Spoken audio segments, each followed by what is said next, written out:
You know, in Russian, there's a saying in Russians that he or she it's always clever, but his hands and his legs are faster than his brains.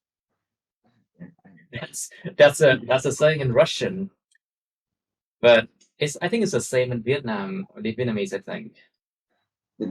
Tay chân nhanh hơn đầu óc, yeah. tay nhanh hơn não. Yeah, tay nhanh hơn não, yeah, exactly. So it means if you want to say someone is stupid or someone is really silly and stupid and do things that they will regret later, là những thứ mà sau này sẽ regret, sẽ hối tiếc, you say that. But it is a fancier way. Nó là một cái cách mà fancy, nó hoa mỹ hơn. A fancier way to say that someone is really idiotic or stupid. But you should not say anything. Anyway, welcome to another speaking practice. This is 3 students from class IELTS 40, and today is the January the 1st. Happy New Year! Happy New Year! Happy New Year! Okay, let's do Just speaking say practice, Happy Year. shall we? Now, so we did number 7, farming and farms already. Let's do topic number 8. It's about bargain. You know what bargain is? No? Yes. Of What course, is you that? know. To bargain. To bargain. To bargain. Bargain is mặc cả, trả giá. And we have bargain as a noun as well. Bargaining. Việc mặc cả, trả giá. And we also have a saying, what a bargain. Rẻ thật đấy. There's a saying, what a bargain. Rẻ thật đấy. Okay, so do you often bargain, Miss Diệu? Not really. I feel not comfortable to do You bargain. feel not comfortable bargaining, I see. Yes, but I usually shopping in shop. Like the way I go for shopping is it's not the market. It's not local markets. I always shop in shops or supermarkets, right? Yes, and they do not allow bargain there. Bargaining. Of course, you're not allowed to bargain in those places. So, Miss Yu, where can people bargain and why? Well, I think people usually bargain in local market because the price is not stable. Well, I think that tiểu thương là gì thầy? Tiểu thương. Well, I think that the sellers, or the shopkeepers, you can say the shopkeepers or the sellers, những người bán, or the business, you can just say the businessman or woman. The shopkeepers, they will give you the price depend on how you look. So the price is not stable. It's not. Okay. It's not fixed, right? The price not fixed. Not fixed. It's not fixed. So, okay, so in local market, you need to have skills to bargain. Otherwise, there's also another word. It's called haggle. Từ haggle là nó cái từ haggle nó sẽ nghe mạnh nghĩa hơn. To bargain. Nhưng mà đồng nghĩa đó. Actually, to haggle means like you bargain but in a very intensive way. Mặc cả một cái cách mà nó rất là trội, rất là mạnh mẽ, rất là bạo luôn á. Giống kiểu mà không có tí tự trọng luôn á. It's like haggle. So to haggle has a stronger meaning than to bargain. It means you bargain in a way that you really want the price as cheap as possible. Yeah. Okay. So Miss Thuận, please. Do you often bargain? No, I think that I'm I'm not really strong at bargaining, but my mother often do it. She when she go to the market, she bargain really professional. What do you mean, professionally? Yes, professionally. Interesting. Bargain professionally, of course, if you have lived long enough. Nếu mà các bạn sống đủ lâu thì đương nhiên các bạn có khả năng đó. If you live long enough, I think you would, we would be professional at bargaining, I think. Okay, Yes. so Miss Thuận, can you give examples of things people can bargain for? Có những thứ nào con người ta có thể mặc cả? I think is any stable food and Staple clothes. or stable? Staple or stable? Staple food and clothes and such as any jacket or jeans, something like that. Okay, we call those things necessities, you know? The necessities. Necessity. The necessity. The necessities. Necessity. Những thứ nhu yếu phẩm, những thứ nhu yếu phẩm, những thứ mà tối cần thiết nhất. Necessities including like basic clothes, quần áo cơ bản, basic food, like rice, potato, meat, something like that, you know. These are the necessities, những thứ nhu yếu phẩm. Okay, so Mr. Tùng, please. So, do you bargain? I'm not. I think sometimes I bargain in the local market, but not much. Like sometimes I feel I buy a fish and I feel so, oh my god, it's so expensive, and I will tell it to the sellers why this price is so high, and I fix this price a little. I will try bargain. I'll try to decrease the price, right? Oh yes, I try You to. can just say to decrease the price a bit. To decrease the price a bit. Giảm giá một chút xíu. To decrease the price a bit. Or to ask for a discount. To ask for a discount. Hỏi cho một cái sự giảm giá. To ask for a discount. So, Tùng, can you give examples of things people can bargain for? And what people cannot bargain for? Có cái nào trả giá được, cái nào không mặc cả được? I think people can bargain for people can bargain for stable food and some like I'm not sure, but maybe people can bargain for something that's price not for price you can fix. I think so, just that. And when you go to a supermarket, or sometimes the price is usually fixes. So it's usually fixed. Fixed, âm T cuối nha. ED này là âm T cuối tại vì nó không có rung lên cái chỗ này. Fixed. The price usually fixed. The price are usually fixed. Yeah, continue. To bargain. Yeah, so what people cannot bargain for. Cái câu hỏi nó hỏi là những vật dụng gì con người ta, hoặc những thứ gì con người ta có thể mặc cả.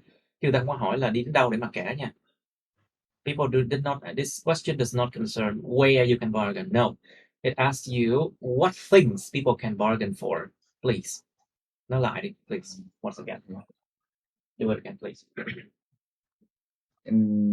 Okay. So I think people can bargain for fruit, clothes, and maybe like fast local food. Yeah, and I think people cannot bargain for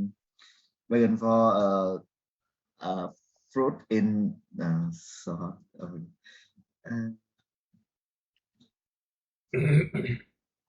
Okay.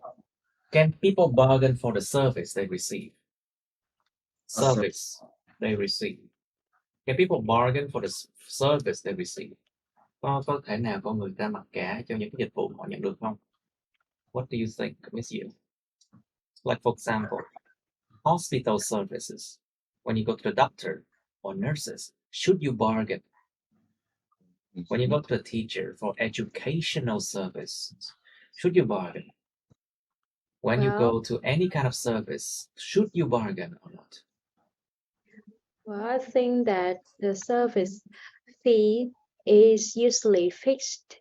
But there are some cases you can bargain, but You can however, bargain. most of the times you don't allow to. You are not allowed to. Most of the time, you're not allowed to bargain. You are not allowed Most of the time, you are not allowed to bargain. Phần đông thời gian mình đâu có được cho phép là bargain đâu. Most of the time, you're not allowed to bargain. Okay, can you give examples? For example, if you go to a spa and do a massage service, so you have to pay. Hay massage bằng tay, chúng ta sẽ massage bằng chân nhé. Well, instead of massaging by hand, they can massage you with feet. It is cheaper. For example. And instead of lying on a table, you can just lie on the floor and they will massage you with their feet, for example. That's funny. Okay. So, Miss Thuận, where can people bargain and where can people not bargain? Nơi nào con người ta có thể làm mặc cả, mà nơi nào con người ta không thể mặc cả? I think local market and any and đâu nữa ta and any Chợ mà mấy cái chợ mà giống kiểu trời á, we have flea markets, chợ trời bán đồ lạc sọ, bán đồ. Flea market we have and flea market are where people can bargain, and any place like supermarket and people cannot bargain because any products in supermarket is usually fixed. So I think the price of the many items are fixed. The prices of many items in a supermarket are fixed. Okay, can you give more example, please? Where people can bargain, where they will not bargain? Like, for example, is it polite to say go to a restaurant and you bargain? I think when you go to the restaurant, you cannot bargain because usually any restaurant, any service are very good, and if you bargain, that's not any polite. Service is very good. It's usually very good. It's usually very good, and so I think it's so impolite to bargain. It's so impolite to bargain, and not only that, I think it's rude too. Nó rất là thô lỗ luôn á. Okay, so Mr. Tùng, so do Vietnamese people often bargain? Người Việt có thường mặc cả không? Yes. Có nhiều người đi đến gặp thầy giáo mặc cả tiền học kinh lắm nha, không? Really? Yeah, I've seen those people. One living inside my building. Một cái người sống trong cùng tòa nhà tôi luôn. Yeah, some people are like that. They go to teachers and they bargain the tuition fee of their children, just like in the market. I'm like, what? how they can? Okay, so Mr. Tung, do Vietnamese people often bargain? Yes. Yeah, I think Vietnamese people. I think. I think Vietnamese people often bargain in everywhere and everything. I think so. I just think so because there's always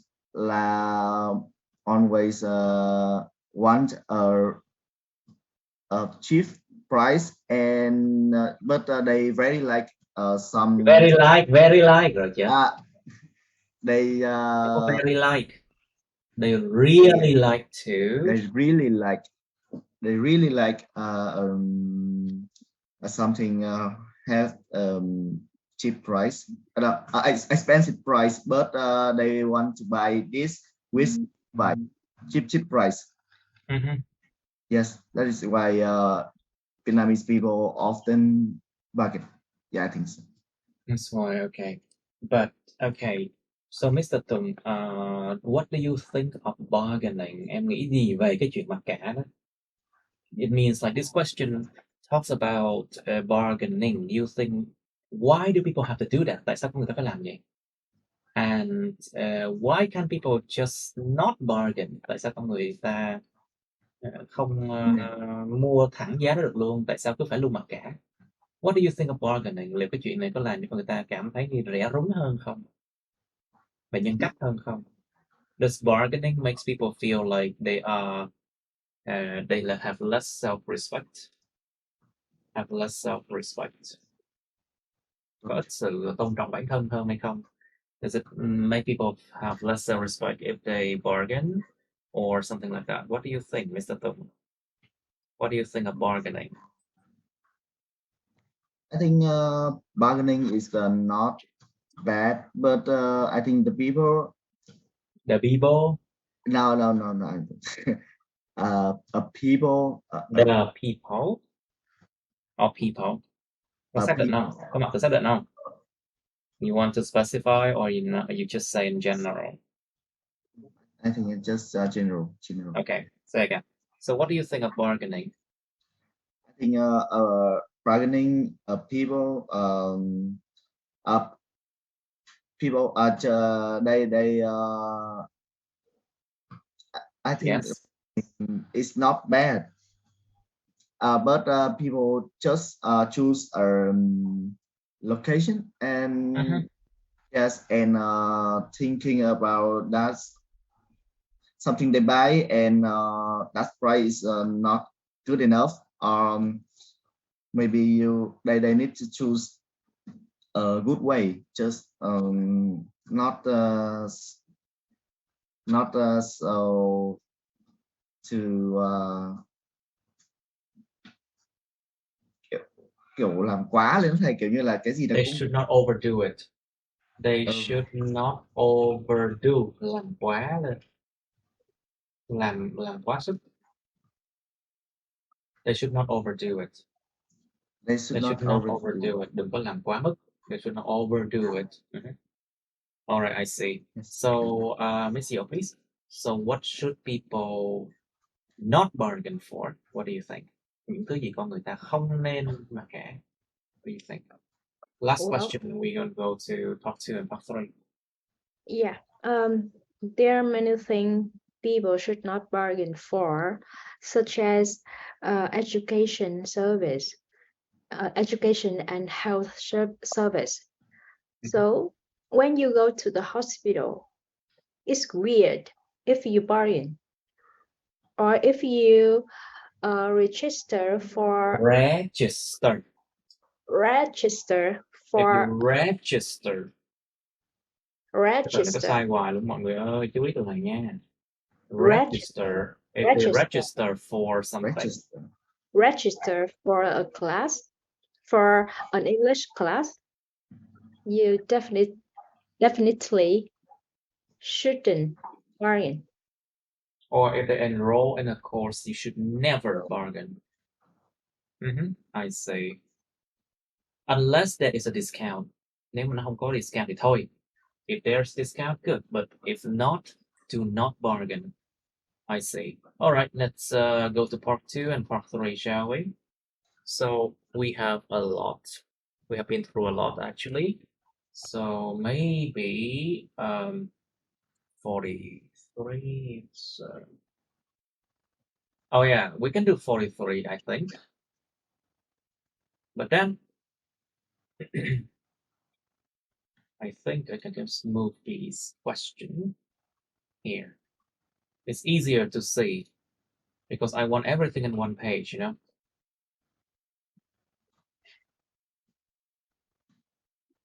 Is what? I want everything in one page. It's easier to see.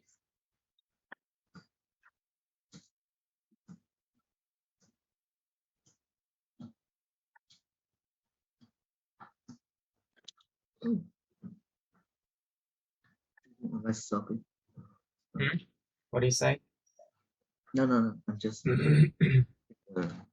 Okay, maybe you can just do this. Yeah, perfect. There you go. All right, so you have some questions here, and this one should be like this. There you go. And then this one should be like that. Now, let's do 43. Describe a thing that you bought and felt pleased about. Hãy miêu tả một thứ mà các bạn đã mua mà các bạn cảm thấy rất là hài lòng về nó. You felt pleased. To feel pleased. Cảm thấy hài lòng về nó. You should say what you bought. Các bạn mua cái gì vậy? Where you bought it. Các bạn đã mua nó ở đâu? What is it for? What it is for chứ. What it is for. Nó để làm cái gì? And explain why you felt pleased about it. Giải thích tại sao bạn cảm thấy hài lòng về cái thứ đó.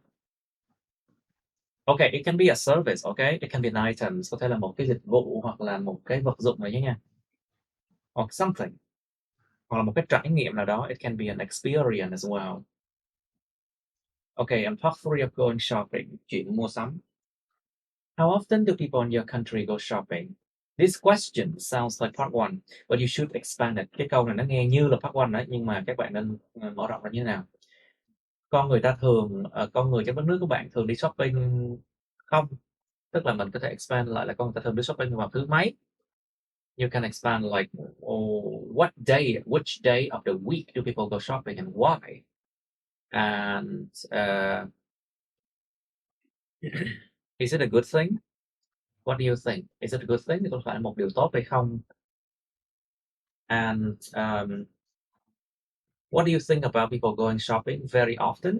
Or they only do it rarely? Các bạn nghĩ sao về những người hay mua sắm thường xuyên và những người mua sắm ít, họ phải ít hơn nhiều, hiếm khi nào mua sắm? Okay, try to expand it, okay? This is part 3, okay? Why is online shopping popular? Tại sao cái chuyện mua sắm trực tuyến nó lại là được nhiều người sử dụng, được nhiều người biết tới?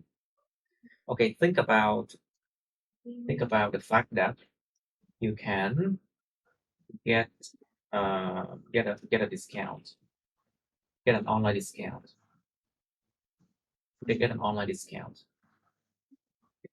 and you can find items not normally found in shops, in physical shops. Những shop vật lý tức là những cái shop mà mình có thể đến mình coi được á. Physical shops means like shops you can go and then you touch, you see the objects, you see the the objects. Những cái chỗ mà mình có thể nhìn thấy và mình đụng vào được sản phẩm đó chính là shop vật lý á. Nó đối nghịch với lại cái shop online. Physical shop is the opposite of online shops in this case. Nhiều cái vật dụng á mình đi đến shop kiếm không ra, mà trên mạng là kiếm ra nha. Something you can find online, but you cannot find items in physical shops.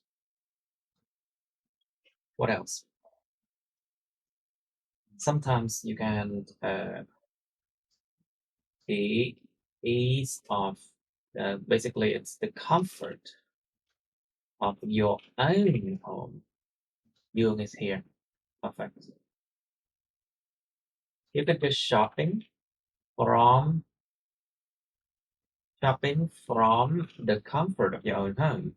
Mua sắm từ cái sự tiện nghi của chính cái nhà các bạn, tức là ngồi nhà thôi cũng tiện nghi mua sắm được. It means you can just stay home and then click on your smartphone and you can buy things easily. Shopping from the comfort of your own home, so it's very convenient. Hi thầy. Hello, I know. Hi there. I probably see you again at a party after this one, right? Oh, actually, I don't go there because I have Oh, you're a not going there? meeting. Yeah, Why? Is I there have a a reason? meeting Oh, you're for, not meeting. yeah. I have a Zoom meeting, so I cannot go there. My mother managed to convince me, so I'll go there. Anyway, so we are doing speaking for topic number 43, okay? And I was explaining why is online shopping popular. Okay. So I talked about shopping from the comfort of your own home and what else there? Còn gì khác không? Cheaper. Of course, more affordable than in physical shop. But this one is only sometimes, okay? Đôi khi nó cheaper nha. Sometimes it's cheaper. Và cái săn sale giảm giá rất là dễ dàng luôn. You can hunt for discounts easily. Săn giảm giá rất là dễ dàng. You can hunt for discount easily online. Mà nhiều khi nó còn báo cho mình mới biết luôn á. Yeah. And sometimes they remind you, they notify you of discounts, and it's really convenient, you know. Tiện lắm luôn. But then, okay, next question. How should sellers set prices for their products? Những người bán hàng nên đặt ra giá tiền cho những sản phẩm của họ như thế nào? To set prices for products. Fixed. Đặt ra giá tiền cho sản phẩm. Okay, you can say that fixed price. Fixed price. The price But reflect. the question asks how should they set price for their products? It means they are the ones selling it, okay? So how should they do that? Like it means how do they know what price to set? Làm thế nào họ biết được cái giá nào, số bao nhiêu để mà đặt ra cái giá đó? So you have to take into consideration these things. You have to take into consideration the cost, những cái giá thành bỏ ra, the cost. Like for example, the cost of renting,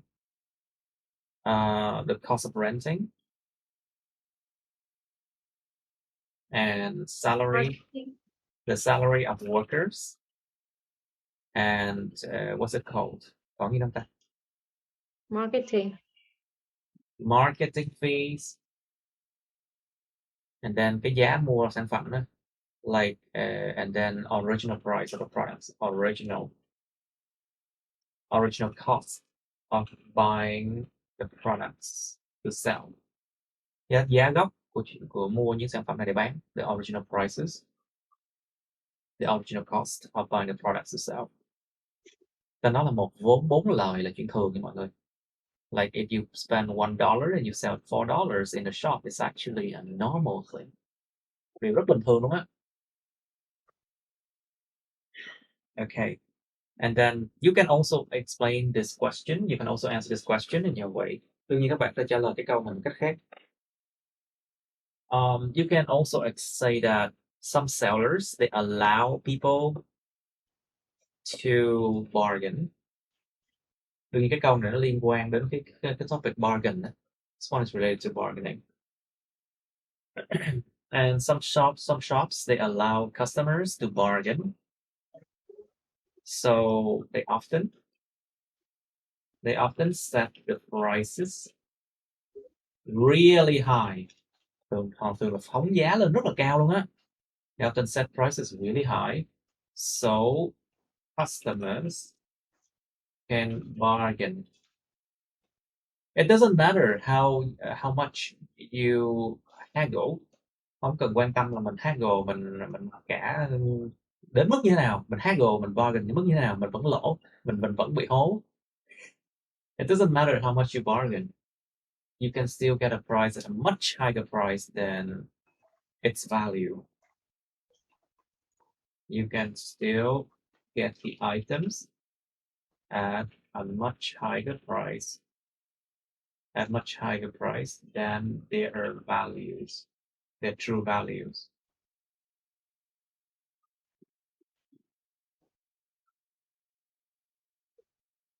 Get items at much higher prices than their true values. Yeah. Let's do plural. Okay, cho 3 cái số nhiều hết đi. Okay. What else?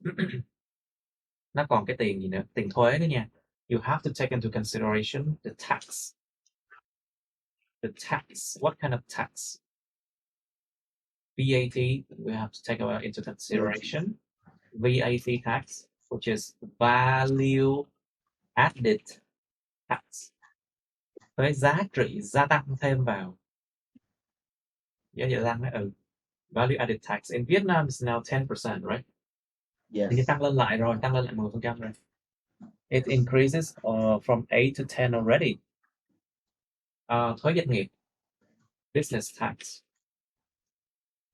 Thuế cá nhân. Thuế thu nhập cá nhân là dành cho những người mà làm công thôi. So income tax is only for people working for other people, you know. Anything else? Okay, next question. Do you think online shopping will replace shopping in stores? Các bạn có nghĩ rằng chuyện mua sắm trên mạng trực tuyến sẽ thay thế cái chuyện mua sắm trong những cửa hàng hay không? Maybe. Yeah. Okay, it's like online shopping, you think one day will replace shopping in stores and all stores will close? Các bạn có nghĩ là một cửa hàng sẽ đóng cửa hết không? Tại vì không ai mua sắm trên cửa hàng nữa. These days, people, you know what people do? These days, people go to stores to window shopping. You know what window shopping is? No. Nhìn thôi không mua. Nhìn Oh. thôi chứ không mua. They only look at the products and then they touch the products, but they do not buy. That is called window shopping. Nó giống như đi qua những cái cửa sổ rồi đó. Xong rồi coi ngước qua không lấy. It's like windows where you just look out the window and you see things. Okay, but I won't buy it. These days people go to store to window shopping mostly, you know, but they don't buy it. And they can go online, they find the product with cheaper price. Why not? Xong rồi lên trên mạng, hóng xem thế nào cũng ra được sản phẩm đó. Mà giá rẻ hơn nữa tại sao? So, do you think online shopping will replace shopping in stores? Think about it. Could be. Could be, yep. Nhưng mà thực sự là vẫn có một cái vai trò. There is still a place for cái gì đó. Vẫn có nhu cầu hoặc là vai trò cho cái điều gì đó. There's still a place for shopping in stores because people can go there to see the products with their own eyes. To see the products with their own eyes. Nhìn thấy những sản phẩm đó với con mắt của riêng họ. Tức là nhìn tận mắt cái sản phẩm đó. Because sometimes online shopping can be confusing. Yeah. Một số cái điều khi mua sắm trên mạng nó có thể gây ra sự mà nhầm lẫn. Especially when it comes to confusion nha. When it comes to sizes. Kích cỡ là cái mà hay bị nhầm nhất luôn á. Sizes is something that's very often confused. Size, colors. Size, colors, what else? Và nó Form. có gì đâu ta? Fabric, chất liệu vải. Sizes, color and fabrics, chất liệu vải nhiều khi mình nhìn trên mạng nó thấy vậy. Nhưng mà đụng vào thấy nó khác lắm. Sometimes the fabrics you can see online is like this, but when you buy it, when you go to the shop, it's like, no. You know? That is the reason why many people, they resell products after a few days, you know? They have to resell the products after a few days of purchase. People often have to resell their items after just a few days. Because if it doesn't fit, the size doesn't work, doesn't fit, nó không có fit, nó không có mà không vừa. If it doesn't fit, you cannot wear it, right? Yes. Or if the color you don't like it, then you probably don't want to wear it, like clothes. Or if the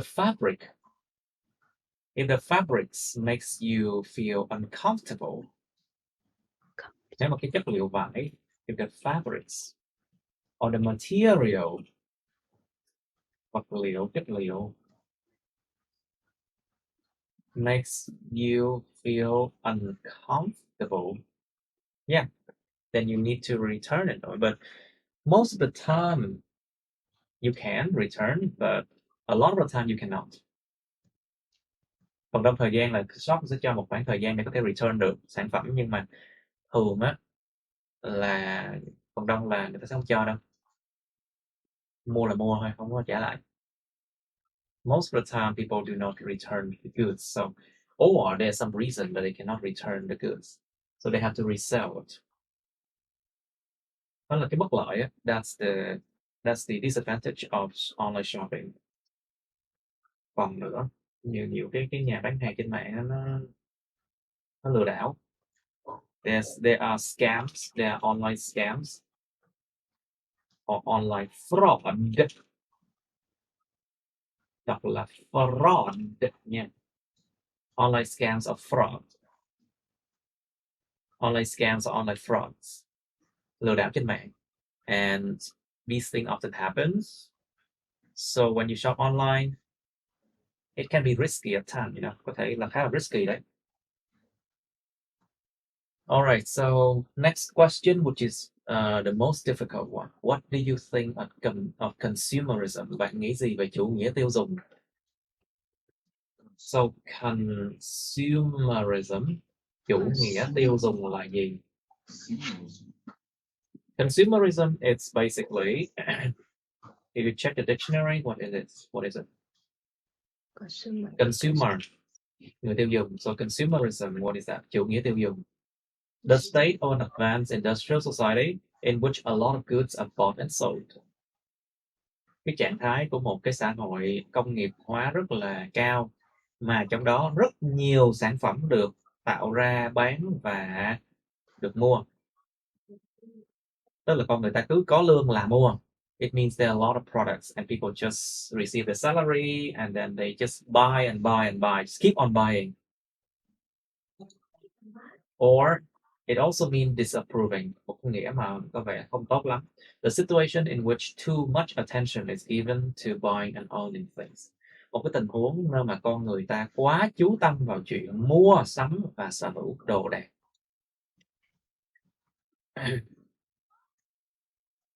Quá chú trọng vật chất,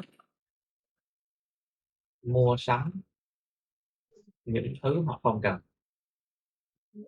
So people often buy things they don't need. That is consumerism. Especially, when people often do that?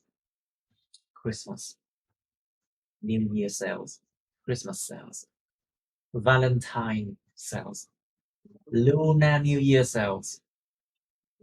Khuyến mãi kỳ Tết. A lot of sales. Sorry? All kinds of sales. All kind of sales. Black Friday or whatever it's called. All kind of sales. Basically, it's very bad. It perpetuates consumerism. Nó giống như là nó khuyến khích ủng hộ cái chủ nghĩa tiêu dùng. It perpetuates.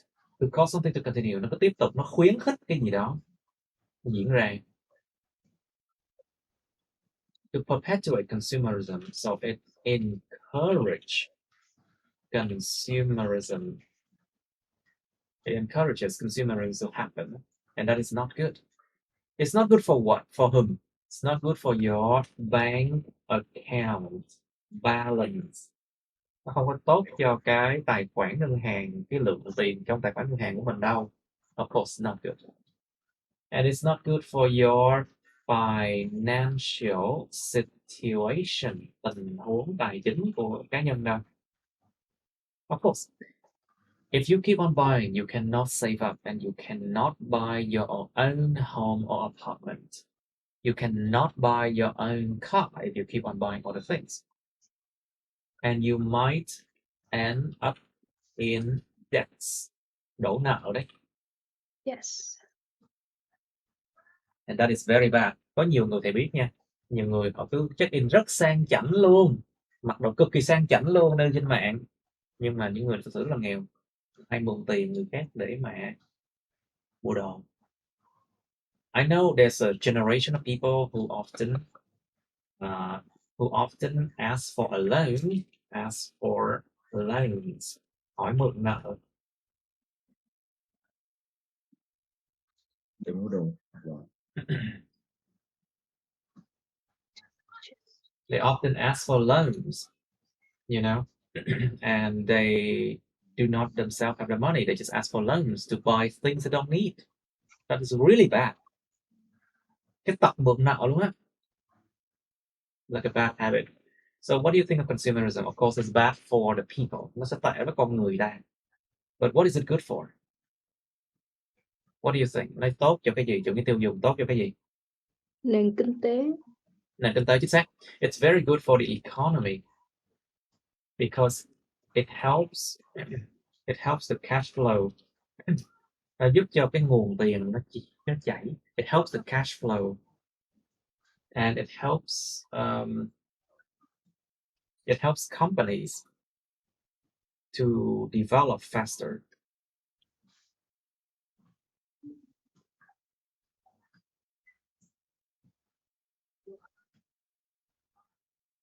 Và người ta lại tranh luận là có thể là nó giúp cho một số người trở nên giàu có hơn nhanh chóng nữa.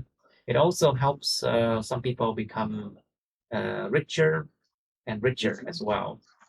But of course, when some people become richer, some others will become poorer, of course, because they buy the products they don't need, right? Một số người giàu nhanh chóng, một số người sẽ nghèo hơn tại vì tiền đâu mua nữa, mua quá trời mua luôn. Và cái consumerism nó gián tiếp nó dẫn đến cái chuyện là cái ô nhiễm môi trường. Consumerism actually help destroy the environment. Because the more you produce to sell, the more resources you have to use. And that leads to pollution. Dẫn đến ô nhiễm là càng sản xuất nhiều sản phẩm thì càng gây nhiều rác, càng gây pollution, ô nhiễm nhiều hơn. And then you cut down trees, cắt cây, something like that. All right, let's try this one, class. Các bạn có 3 phút. You have 3 minutes to talk about this topic, part 2 and part 3. Okay, class, let's do it now. Okay. So, you first, please. Can you describe a thing you bought and felt pleased about? I just have bought. Careful. Okay, so I just have bought my new laptop, which from I have just bought. I have just bought a new laptop from Dell, and it's quite light and shiny. Of course, should So be. I buy it for my I bought it for sturdy and sometimes learning coding for games or maybe just mathematics. mathematics, yeah. And actually when I buy it, it's a little bit expensive. You think But so? What? How come you think it's expensive? But I think it's expensive. It's about 20 million đồng. 20 million Việt Nam đồng. 20 million Vietnam đồng. But it's cheaper for the outside laptop. So I think. What do you mean the outside laptop? Thường là những cái máy khác nữa. Không hiểu. It's cheaper than what? Then no more laptop. It's cheaper than the other laptop that I have seen in the shops, right? Yeah. What else? Oh, and I quite love it. Why you felt pleased about it? So for me, is the speed of them, the laptop and the size, the way of it is it's fit for me when I use it when I study. Let's just say just say simple. My laptop works or function very fast. My laptop function very fast, and I can do things. I can do many tasks very fast as well. Let's just say. Yeah. Sẽ làm nhiều tác vụ rất là nhanh. Okay, that's why I felt pleased about it, right? Yes. Okay, good. Next one, please. Can you describe a thing you bought and you felt pleased about? When it comes to the thing that I bought and feel pleased about, bought,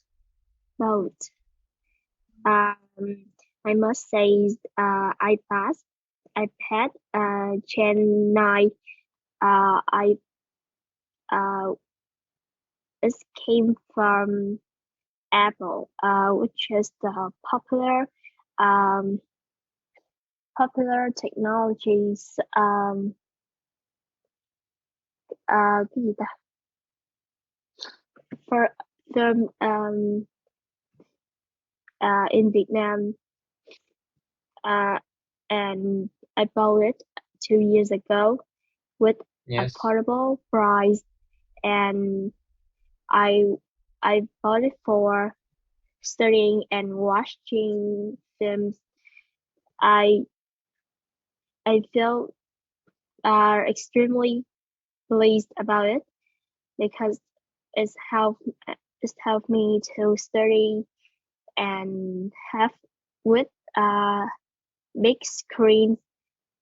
I can see any Touch screen. Any information easily, and Màn hình touch screen. Màn hình cảm ứng. không phải giống như màn hình bự á thầy. It's just a massive screen. A massive screen. So I can see everything. So I can see everything easily and đỡ mỏi mắt đó thầy. I can see everything easily, and I don't, and it's comfortable for my eye. Yes, and it's comfortable comfortable for the eyes. For my eyes.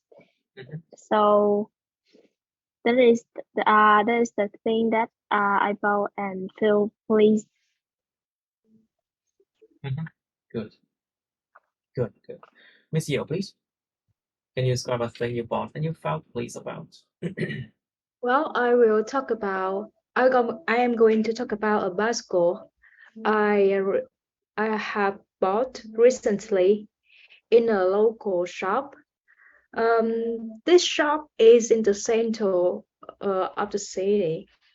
They are really good at consulting to get me a suitable bicycle.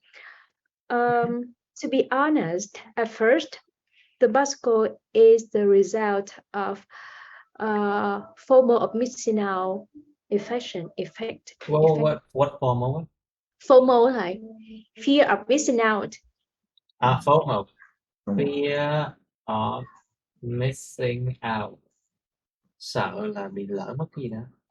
Yes. Fear of missing out. Yeah, when my colleagues. No. Colleagues talk about the benefits riding bicycle. One of my colleagues talked about the benefits of riding bicycles. Yeah, I have a feeling like I want to own one like them, but eventually it turned out an excellent decision. Actually, What the decision. decision? This is because the bicycle is very comfortable to ride, and I often ride along the river or the beach. That's Yeah, so which romantic. gives me lovely. It's such a lovely feelings, and it helped me release stress when I enjoy the Wait. view. Chứ xả stress không phải là release stress nha. To it helped me to reduce stress. Reduce. Không bao giờ có chuyện như xả stress mà dịch ra được là release stress đâu nha. Không có chuyện release stress đâu nha. Nhớ điều này nha. Yes, Cái này là chế từ tiếng Việt qua tiếng Anh. it It's helps. nothing It helps called me release stress. It helped me to reduce stress, okay? to reduce Help me to stress. reduce stress. Besides, it enhance my physical health. What my physique, right? Sức Dùng danh khỏe. từ đi, dùng cái danh từ nó physique. Physique. Physique health. Thể chất. Physique Or you can health. use the word physical health, sức khỏe, thể chất. Physical health. So, I think that the bicycle satisfy me a lot. Good. So, okay, that's good enough. All right, Tùng, your turn to describe a thing that you bought and you felt pleased about.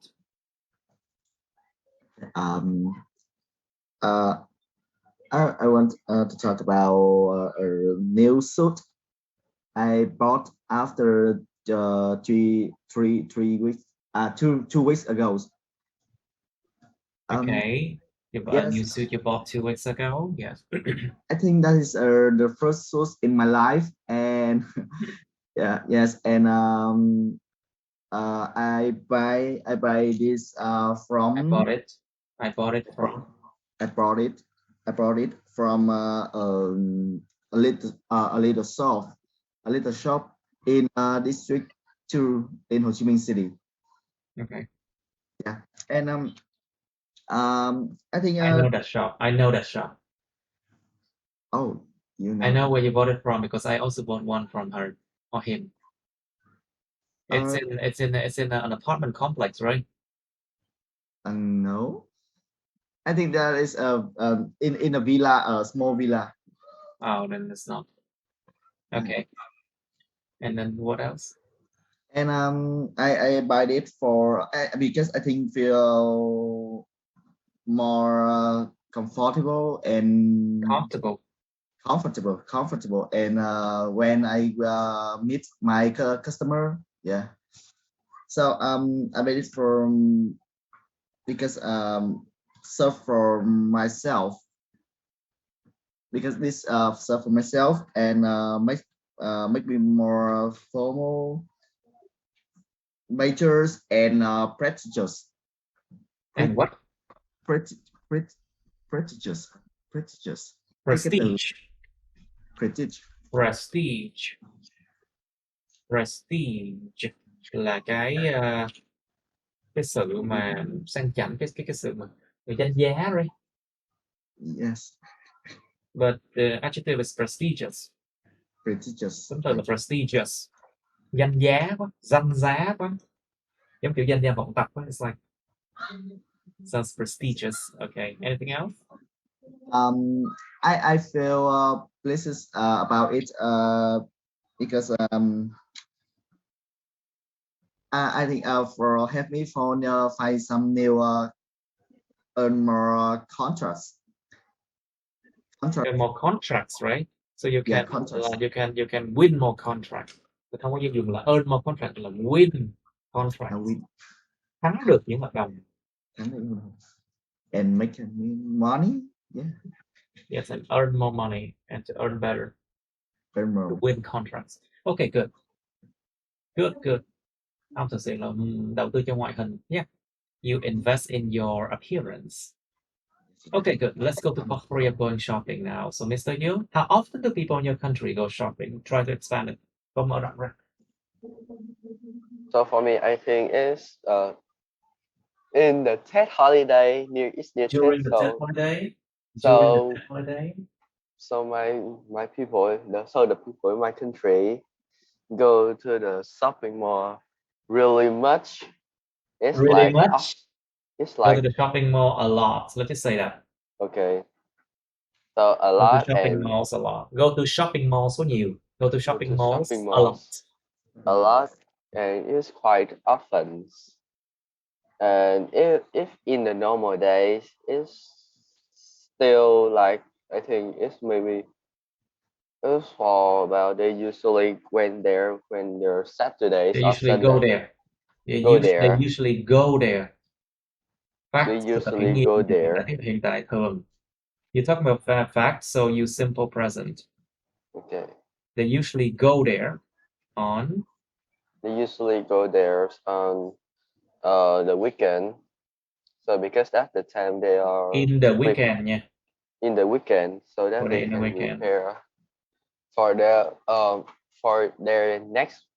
next week. Okay. So I think that's what Good. I think. You don't know what you think? So that's Okay. that's what I think.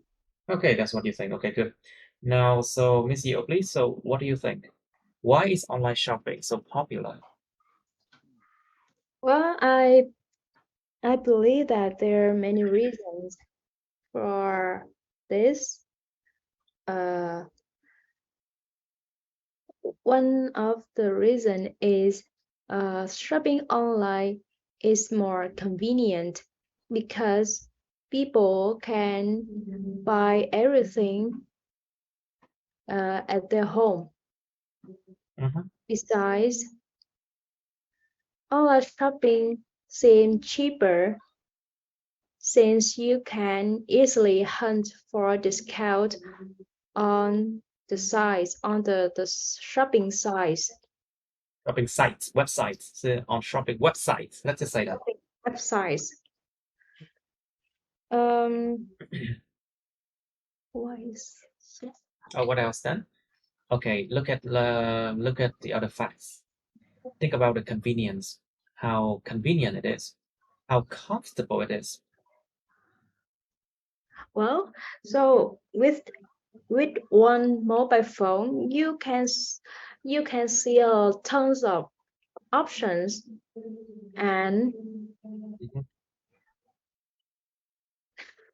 you can see tons of options and select the thing you like. Mhm. It's like you have more options to choose, more diversity options. More diverse option to choose. Yeah. It's like you have more diverse option to choose. Okay, good. All right, so Mr. Tùng, please, can you answer this one? Why is online shopping popular? Em giải thích thử lại câu này đi. Why is online shopping popular? What do you think? I think online shopping popular because the people can shopping from the comfort Can of shop from the can can shop shop from the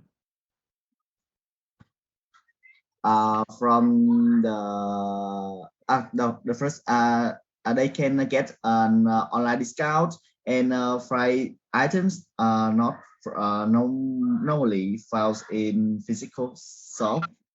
in physical shops, yeah.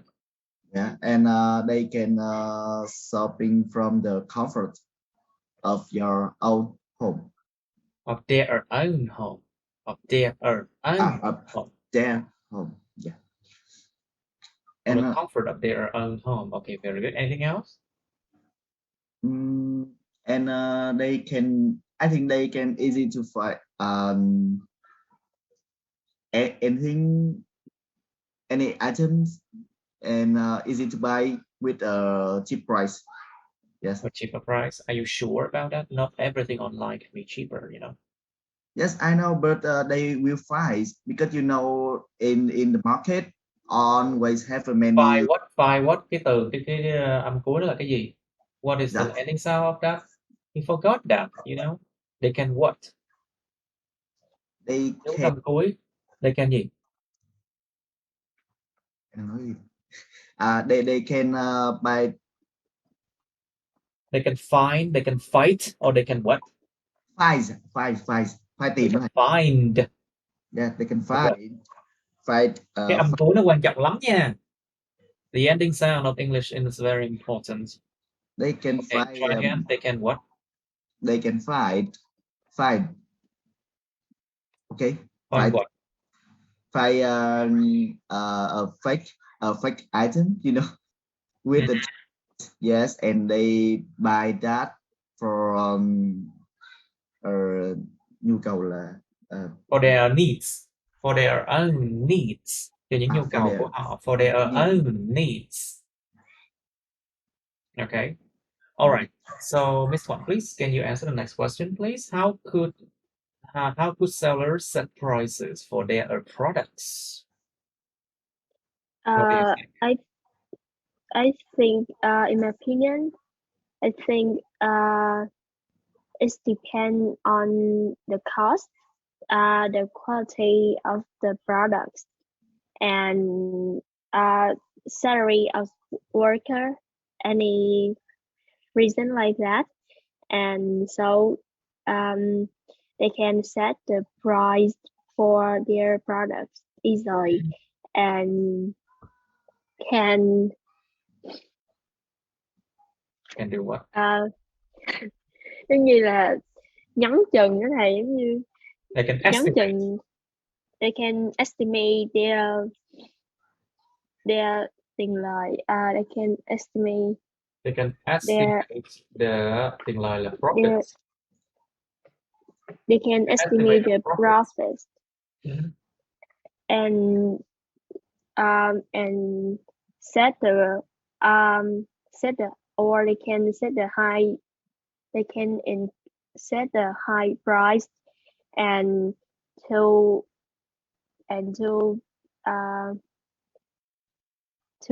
make To do cho what? mấy cái khách hàng for customer to bargaining easily, and they can buy it with a lot of profit. That's Okay. all.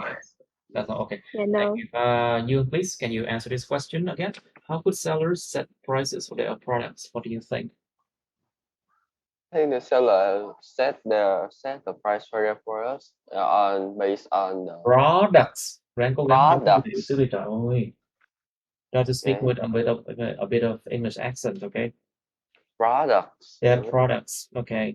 With the qualities of the Okay. product. Since your mother, it's also since your mother runs a restaurant, I expect that you know something about it, no? Yeah, it's the quality of the products, the time you make it, and how can I say, and the material to make it. Like if my mom, My mother, my mother. What about her? my mother have a nice place where they can sell my mom nice product. How can I say? Where they can sell her what? So my mom, there's Lại mâm hoài, trời ơi. my mother's their products Nói and rồi bên IELTS nó tránh cái từ đó, nó không có trịnh trọng. God, try to be more formal. My mother, where they can sell her what? sell her nicer products but the cheaper price. Yeah, so my mom my mother can sell it easily. I think so. Okay, good. Please. So, do you think online shopping will replace shopping in stores one day? I'm not sure. Yeah, but maybe online shopping have many benefits.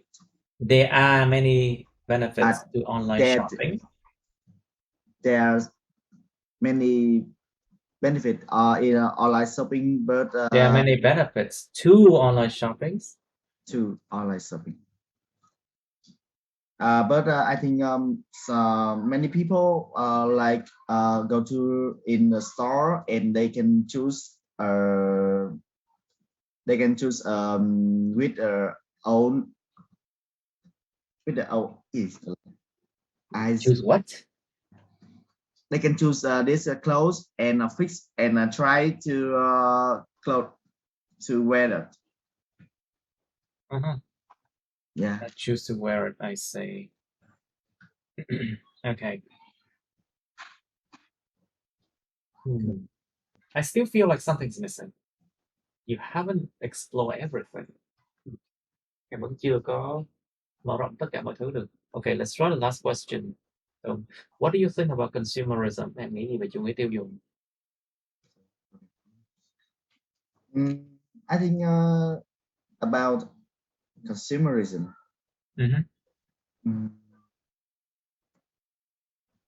Về con người. Yes. I think I have about side. The first is advantage. Yes. I think the people can easy to no, right. Easy to do what? I need to find some idea. Yeah. Okay. Miss Yo, can you answer this question? What do you think about consumerism? I already explained a few. Yeah. Well, in terms of consumerism. Consumerism, những âm hai. Consumerism. So this day, consumerism seems to be a trend with yes, especially in Vietnam right now and in South Korea, people buy a lot of things they don't need. People care a lot of their outlook and their the convenience in their life, so they buy a lot. But this style of life can bring some disadvantages for people who are not in financial independent. So Wait, who are independent financially, you mean? Người mà độc lập tài chính không những người mà không có độc lập về tài chính, who doesn't have the financial dependency, who doesn't have the financial independence. Yes. So, and besides, well, when they buy a lot of things they don't want, they can't afford other important things for their need. And besides, by purchasing too much. Purchase. Purchase. Nha. Đó là purchasing. Purchasing too much unnecessary things can cause a lot of trash and affect which have a negative effect on environment. Would have a negative effect on the environment, I say. Yeah. So I think consumerism is not so good, although it can benefit the economy. Economy, mình phải dùng cái từ đó. You have to use the right word. Phải dùng đúng từ. The economy, dùng danh từ đó. Yeah, it's good for the economy. Economy and make big companies richer. Big là sao nhỉ? Nó là big, y kéo dài. Big companies makes big companies richer. Okay, I can give you the word prosperous. Thịnh vượng hơn. Thịnh vượng tức giàu có. Richer is actually prosperous, more prosperous. It makes big companies more prosperous. Yeah, although it can it have some adverse. It had several adverse for us. Adverse For effect, you mean? Tác động bất lợi. Adverse effect. yes, mặc dù nó tốt cho nền kinh tế và những công ty lớn, Yeah, nhưng mà there are some. There are. Có. There are these. Okay. there Yeah. are some adverse aspects for people. Okay. What do you think, Miss One? What do you think of consumerism? What do you think about it?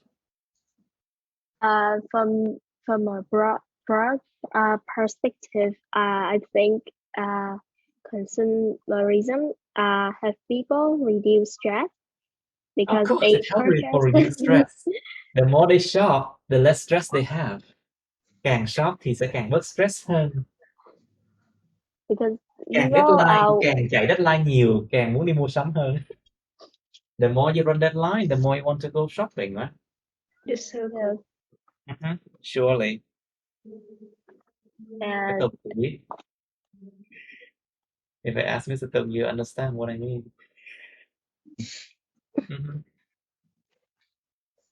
when people don't have a lot of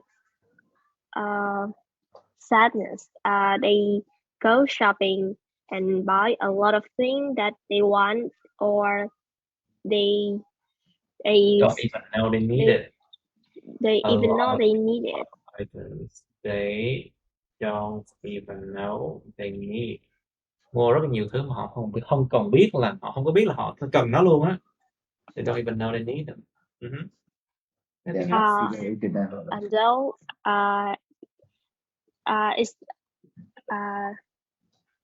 it's have foster the It helps boost the it helps boost the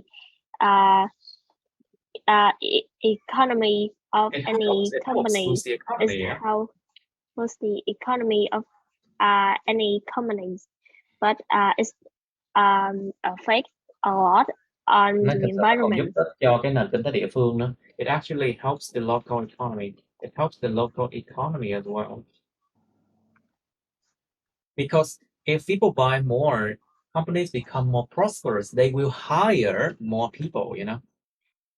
Sẽ thuê nhiều người hơn nếu mà công ty nó thịnh vượng hơn. Công ty làm ăn tốt thì thuê nhiều người hơn. So more jobs for the local people. And it's good for the local economy, you know. But very bad for nature. They produce a lot of products and they cut the trees, or they tiêu thụ là consume a lot of water to generate the any items. To generate any items. So I think that is not good for the environment and for people.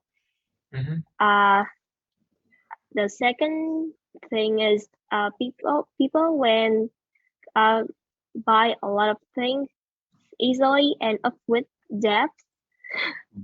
Of course, with debt. Yes, that's all. That's all. Thank you. Yes. All right, so we can go on to another questions. Okay, let me choose for you something. We didn't do 45, did we? Okay. Short trip. Yeah, short trip. 45. Let's do 45 now. Describe a short trip that you frequently make, but you dislike it. Miêu tả một cái chuyến đi ngắn mà bạn thường phải thực hiện, nhưng mà bạn lại không thích cái chuyến đi đó. You don't like it. You frequently have to make that trip. You should say where you travel from and to. Đi từ đó đến đâu. You đi làm chẳng hạn. Yes, right. Like a trip to the workplace. Nobody really like to go to the workplace, but they want the money only. Huh? How often you make this trip? Bạn thường phải thực hiện chuyến đi như thế nào? Bạn bạn thường phải thực hiện chuyến đi này như thế nào? Why you make this trip? Tại sao bạn lại phải thực hiện chuyến đi này? Explain why you dislike this trip. Tại sao bạn lại không thích chuyến đi này? And you have part 3 of traveling. Cái chuyện đi lại nha. Traveling là chuyện đi lại nha, chứ không phải du lịch nha. Remember that traveling, việc đi lại, chứ không có phải có nghĩa là du lịch nha. Cái du lịch nó là cái nghĩa khác, cái nét nghĩa khác của chữ traveling. But traveling means to move from one place to another place. Di chuyển từ chỗ này chỗ khác, nó chính là traveling, đi lại thôi. Do Vietnamese people like traveling abroad? Okay, just move this one here. Người Việt có thích đi nước ngoài không? To travel abroad. Đi nước ngoài. Do Vietnamese people like traveling abroad? Why not? Người Việt thích nước ngoài không? Tại sao không? Who prefer? Okay. And talk about what they often do abroad. Thường nên nói về những gì họ hay làm ở nước ngoài này. Good things, okay? Những điều tốt, okay? Okay. But you can of course talk about bad things too. Why not? Có thể nói về những điều tệ mà họ làm khi mà đi nước ngoài. Okay, who prefer traveling abroad? Ai thích nước ngoài hơn? The young or the old? The young or the old? Okay. Ai thích nước ngoài hơn, người già hay người trẻ?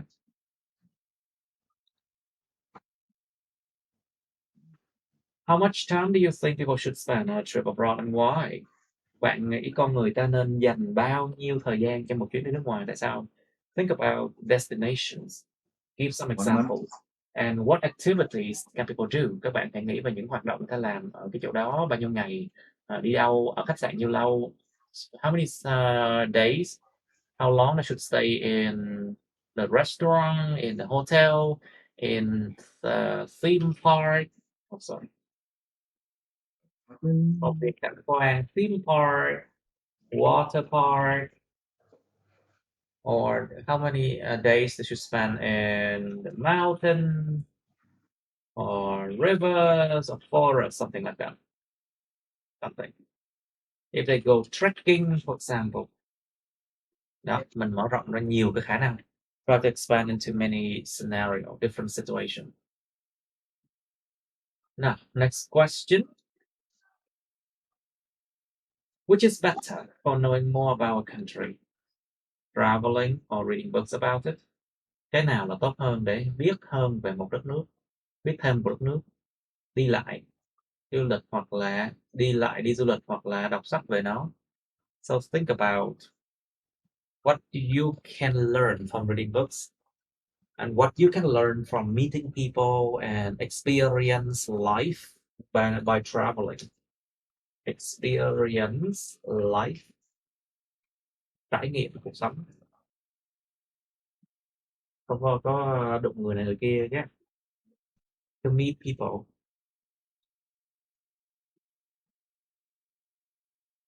Okay. You have some time to look at this one. But I will make this one a bit this way.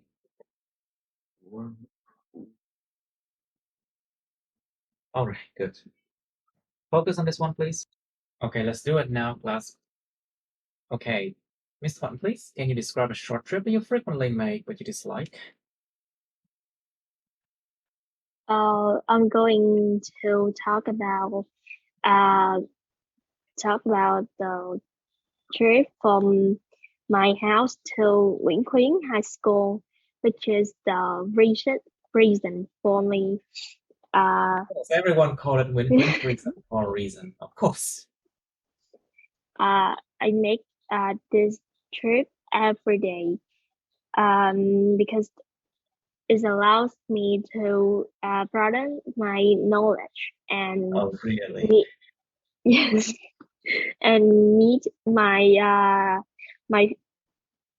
friends and have a conversation with them.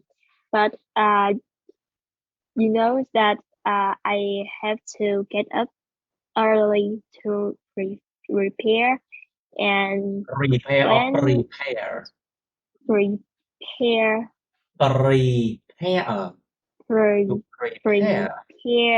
prepare, and when my father picked me up to school by motorbike,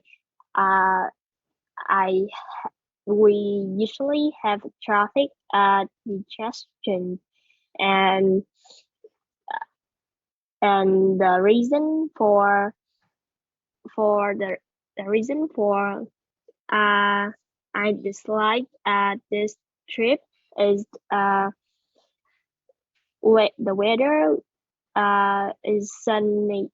The weather is sunny. It will burn my skin. So this is the reason why I dislike this trip. Reason why I dislike Yes. this trip, I see. Okay, very good. Em sợ cháy da cho nên đó lý do tại sao em không thích đi như này. Oh my god, why don't you have a jacket? You know, a thick jacket. Chỉ cần cái áo No, dày dày xíu thôi. You just need a thick jacket, you know? You don't have to burn your skin that way, girl. I think it's not good enough. You should use sunscreen. Kem chống nắng của em đâu? Wear your sunscreen. Come on. Anyway, if you care so much about your skin, you should have sunscreen when you go out, you know? Yes, I usually apply it. Okay, Miss Yeo, please. Can you describe a short trip you frequently make but you dislike? Well, I'm going to talk about the way from my house to my office. Although my company, Although. although Mm-hmm. Although company allowed to work remotely, but I prefer to go to the company to go to the office to cooperate with my co-workers. Mhm. So that's why I have to travel every day to work. And the thing that make this trip is so annoying is there are a construction site on my way, which is very Dirty? dirty, and even smoke.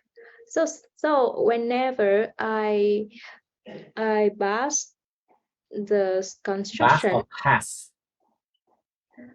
pass Whenever I pass by this construction site? pass by the construction site, I feel so dangerous and so dirty. So when I get to work, I feel like I want to take a bath.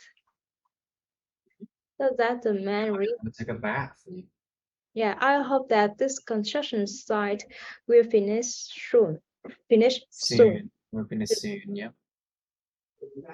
Okay, good. All right, so Tom, please. Yeah. Now you can describe the way to your work. I think I will describe when I go to work. Yeah, because I think that is a short trip. I feel, yeah, I dislike this short trip. So I go to travel from my home to my work in San Francisco. No. In, San Francisco? no, in Phan sorry, because in Phan Xích Long Street in Phú Nhuận. San Francisco. Okay. Okay, right. Okay, in Phan Xích Long Street. Okay, in Phan Xích Long Street in Phú in Bình Thạnh district. Wait, is it Phú Nhuận or Bình Thạnh? Phú Nhuận, yes. Phú Nhuận district. Okay. Yes, I like and San Francisco. Okay. Okay, continue, please. In Phú Nhuận district, and that is so far from my home. So I often make this trip because I work in there. And I work in there. I work there. I work làm trong đó hay làm I work there. I work there Because I work there. Because I work there. And because I work there and every day I need to go there and meet my boss and my what? my boss My boss or my host? my boss Host là cái người mà làm chủ sĩ á. Còn boss là người chủ. ông chủ, my boss, sếp. So every day I have to go there to meet my boss. Boss. My boss. And Every day I have to go there to meet my boss. And you know, working is not easy, so I feel so sometimes. How do you feel? And, Which one is easier, doing IELTS or working? I think same. Yes. It's the same. It's similarly hard. Khó ngang nhau thôi. It's similarly hard because it's life. C'est la vie. It's life. Deal with it. Okay. Continue, please. And I dislike this trip because that is so far with from my home. It's so far and my salary is so low. And It's not worth the trip. It's not worth the trip at all. Maybe I'm going to find a new job that's near to my home. I know I can. Why not? Yeah, that is the best way. But I think I Stay. Yeah, I want to stay. You'll be staying there? Job. Yeah. Because whoever said that they want to quit the job is actually the one that will stay in the job for the longest, you know. Người kinh nó suốt ngày nói em ngày mai em nghỉ việc nè, em nghỉ nè, cuối cùng ở lại lâu nhất. đã từng nói như thế rồi. You used to be that way, of course, I know. Thầy biết cái giống như là kiểu lúc mà mình gần nghỉ này, xong bao nhiêu cơ hội nó sẽ tới này, đó kiểu vậy. You please, your turn. Okay, so let's say a trip to my my extra class in the evening. So I have to travel from my house to that place, which is about 5 kilometers or longer. 5 kilometer nhé không đầu. Kilometer. 5 kilometers. At least you don't have to walk there, you know. Ít nhất phải đi bộ. Yeah, so it took me about 15 minutes to go there. And so I have to make this trip because I have to learn more, have a lot of access lessons. I see. More lessons. I Okay. take more lessons to train my brain and doing my homework. I don't really like it because it's in the evenings, and at that time I haven't eat anything and haven't taken showers, so I don't really like it. Haven't taken a shower yet by that Yeah. time. So that's why I don't like this trip. Yeah. Ôi thấy có chú dạy eo sướng không? Học online nữa. You see, you have an uncle that teaches IELTS and he teaches online. You can just stay home and study. See? Yeah. Should be grateful. Okay. Now, so let's do traveling now. So, Mr. Phận, please. So do Vietnamese people like traveling abroad? Why not? Người Việt có thích đi nước ngoài không? Tại sao không? Well, I think it depends on their finance. If people are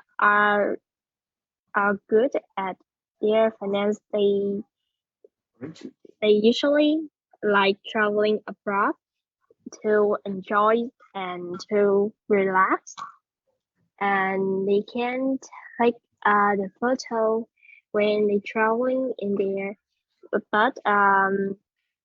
with the poor, With the what? With the what? choosing with the poor people, Okay, with the poor. Pop, pop, pop, the pop. With the poor, poor. With the poor. poor people, choosing stay or travel in their countries, would be a nice way to save the money.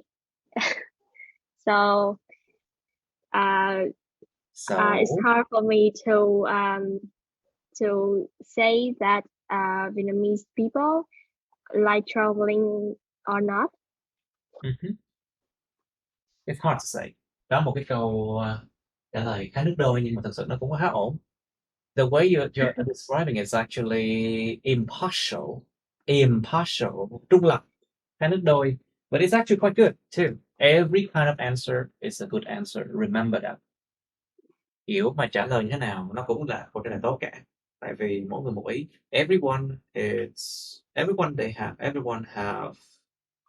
has a different opinion. So, Miss Yeo, please. So, who prefer traveling abroad, the young or the old? What do you think? Well, I think that the young prefer to travel abroad, while the old would like to stick to their homeland. Yeah. This is because the old people, they don't have the language, they don't have the financial. You mean they don't have the language ability, khả năng ngôn ngữ, right?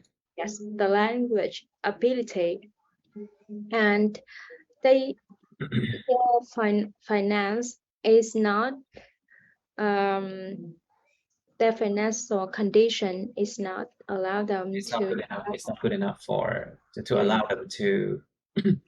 Yeah, I know some people who are really afraid to travel. Really or really? Y kéo dài nha.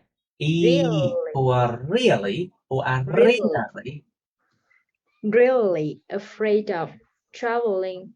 Me. Well, Wow. it's me. Yeah.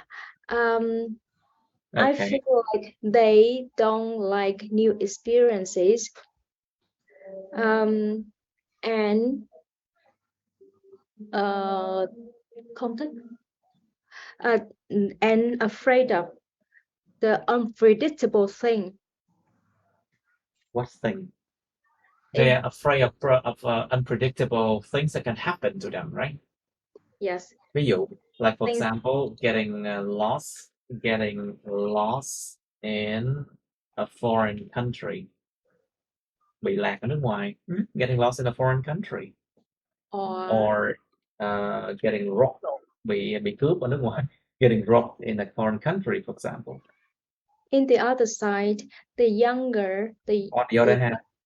the other hand, the young generation prefer to traveling overseas because to travel overseas. This is because they like new experience and want to discover the world. The world. They are usually have open-minded. They usually have an open mind. Họ thường có một cái đầu suy nghĩ thoáng. They usually have an open mind. Yes. And are more flexible to handle those situations. Yeah, some situations. Very good. Okay, so Mr. Young, please. So, how much time do you think people should spend on a trip? Oh, sorry. How much time do you think people should spend on a trip abroad, and why? So I think it's about, if for a perfect trip, it's about 3 days, 2 nights. It's a perfect 3 days, trip. 2 nights. It's a bit too short, don't you think? No, I think it's enough. If you spend time outside and not staying in the hotel. Interesting. I think it's. And you spend time sleeping. Yeah, some people they spend time sleeping when they travel abroad. Yeah. like me, I'm loving spend time in a hotel, Me too. sleeping, and And playing video games. Yeah. yeah, When people's like, why don't you come out? yeah. People's always like that. Why don't you come out? Why do you even travel? And I'm like, that's my way of traveling. Deal with it. Wow. Scare, Mhm. scare of Chịu đi, human, chịu đi thôi. Okay, anything else? and so and that's much for them to spend a perfect trip. If you like a short trip, if a long trip for about a month, it's actually quite long, and sometimes I scare me of it. And the Sometimes you're problem, scared of it. You should be scared of it then. yeah. So that's what Okay. I think. Okay.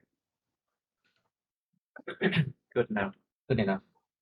So, Mr. Tong, please. So, what is better for knowing more about a country? Traveling or reading books about it? What do you think? Phải so sánh. Mm, Yes, I'm listening. I think with my I think with my experience, I think people can learn and find a new experience or knowing about more about countries from traveling better Traveling. Mhm. from traveling better because they will have the find a real experience and a real country when they come there. Mhm. Sometimes yeah, you can reading book, but not that is You not mean the experience from? You mean the experience from reading books are not real? You mean? yes, I think so because just You have to say no nha. You have to answer no, they are not real. Không có đâu, chúng không có real đâu. Phải trả lời no mới đúng nha. no. You have to answer no, they are not real, chứ không phải là yes, yes thì đúng rồi. See, No, các bạn vẫn they phạm are phải not cái lỗi này hoài luôn á. real. And you will make a mistake in the exam as well. You will make this mistake in the exam as well. I'm sure of it. Anyway, try again. Tiếp đi. Just continue, please. Yes. Because no, they are not real because just a book and you just imagine it from imagines from your friends. Just that, and I think yes, when you go to traveling, everything will be better. It's just that. It's just that. Good. All right. So, Miss Yeo, please. So, what do you think about this last question? What's better for knowing more about country, traveling or reading books about it? Cái câu này có thể bị biến tấu thành là traveling or watching videos about it. They can ask you that, you know. Yeah. Okay, please. I think this is a hard question for me. Well, I think both sides have its own benefits when you want to know a country. From my perspective, I think traveling is more interest. Interesting, you mean? Yeah, more interesting. This because you can meet people, local people directly and observe the culture of their lifestyle, their culture, lifestyle, and the culture. Besides, you can enjoy the local cuisine. The cuisine. The local cuisine, which Ý kéo dài. it cannot But you cannot enjoy it by reading books or watching videos, right? yes, you cannot. You have to say no. Sorry. Phải nói no mới đúng. But which you cannot find it by doing those things. Yeah, no. No, you I can't. cannot. Yeah. Well, and Yes. and for me, seeing the landscape, the city by your eyes is way more awesome than seeing the pictures. Picture or pictures. Pictures. Pictures. Pictures. So, for me, traveling is the best way. It is better way to discovering a country. To discover a country. Mhm. Okay. Good enough. Let's end it here. Good enough for today, I think. Any question? No. Good. Oh, teacher. Good. All right. Good then. It's good that you both attended the class. I'm proud of my students. Okay, that's the end of my videos. Please like, share this video with your friends, subscribe to my YouTube channel, and press on the bell button next to the subscribe button so you can get notified about my new uploads, okay? You can also press follow my Facebook, but please don't add me on Facebook as friends, okay? Cảm ơn các bạn đã theo dõi nha. Các bạn hãy nhấn vào like, chia sẻ video này bạn bè các bạn. Nhấn vào nút đăng ký kênh YouTube mình và nút cái chuông kế bên cạnh để đăng ký kênh á, để mà các bạn có thể được thông báo về những video mới nha. Các bạn cũng có thể nhấn vào nút theo dõi Facebook mình, nhưng nhớ đừng kết bạn Facebook mình nha. Thank you and see you. Bye.